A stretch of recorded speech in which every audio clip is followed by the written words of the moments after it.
Oh Yahweh, pona bomoi na ngai, otiki ngwende na yo, oyi kokufa na tina na ngai. Boningo na yo ezali makasi, koleka oyo ya bato na kati ya mokili. Kumama na yo, sanzolama na yo Yahweh. Amen. À tout prédicateur de l'évangile du Seigneur Jésus-Christ qui trompe le peuple de Dieu pour s'enrichir. Ils ont commencé dans la pauvreté, ensuite ils se sont enrichis. Ils nous ont enseigné les dîmes et les offrandes. Nous leur avons donné les dîmes. Ils ont grossi, ils nous enseignent de l'évangile politique et ils nous disent que Dieu bénit. Est-ce que Dieu bénit seulement les pasteurs, mais non les laïcs dans les églises? Ils sont toujours dans la pauvreté, toujours dans la même position. Ils nous ont dit que Dieu, si tu donnes les dîmes et les offrandes, Dieu bénira. Mais pourquoi les conditions de notre vie ne changent pas? Les hommes de Dieu deviennent de plus en plus riches et nous sommes devenus pauvres en esprit, pauvres dans la chair, pauvres même dans les biens matériels.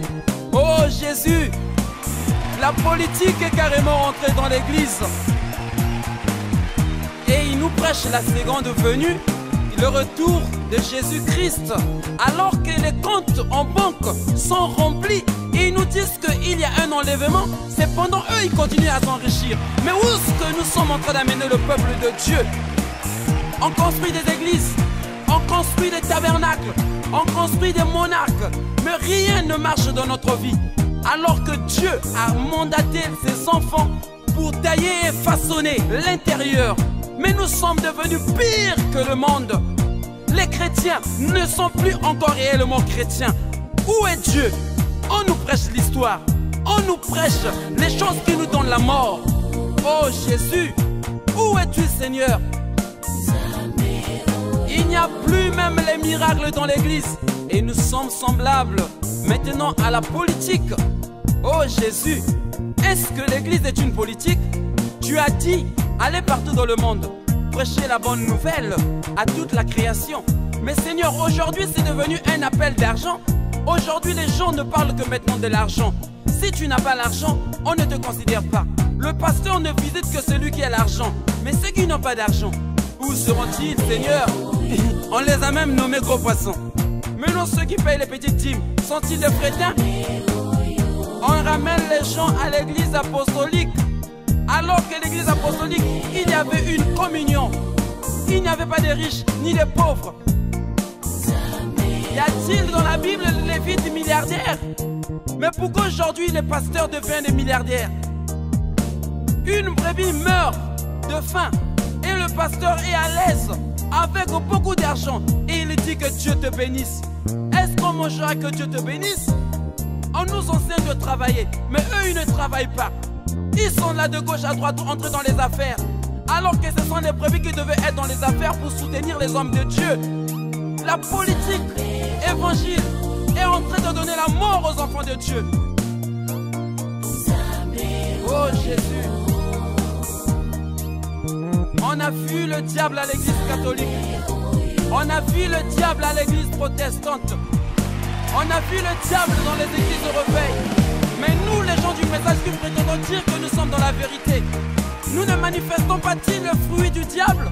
Les divisions, les querelles, la haine, les envies, la convoitise et toutes ces choses-là ne sont pas-ils le fruit du diable? Mais comment on arrive à voir le diable chez les autres alors que nous sommes en train de se justifier? Repartons à la case du départ. Oh Jésus, une confusion est rentrée parmi ton peuple. On se croit être au-dessus de tout, alors que nous sommes en train de mourir. On a prêché les gens. L'habillement, c'est ce qui fait rentrer les gens au ciel. On a mené les sœurs à ne pas porter des pantalons. On a mené les sœurs à ne pas avoir de copains. On a mené les frères à ne pas avoir de copines. Mais cependant, il y a des païens qui font la même chose que nous pensons être religieux. Amen. Amen. Oh Jésus, le Dieu du message, tu n'es pas mort, mais ce sont les prédicateurs qui sont morts spirituellement. Où est l'amour? Les sœurs et les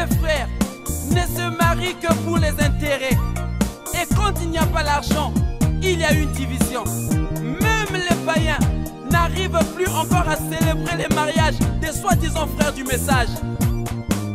Parce qu'à cause des divorces, c'est une honte. On se marie, pas pour divorcer demain, c'est pour la vie. Alors que aujourd'hui, nous sommes les gens responsables en détruisant les filles détruites.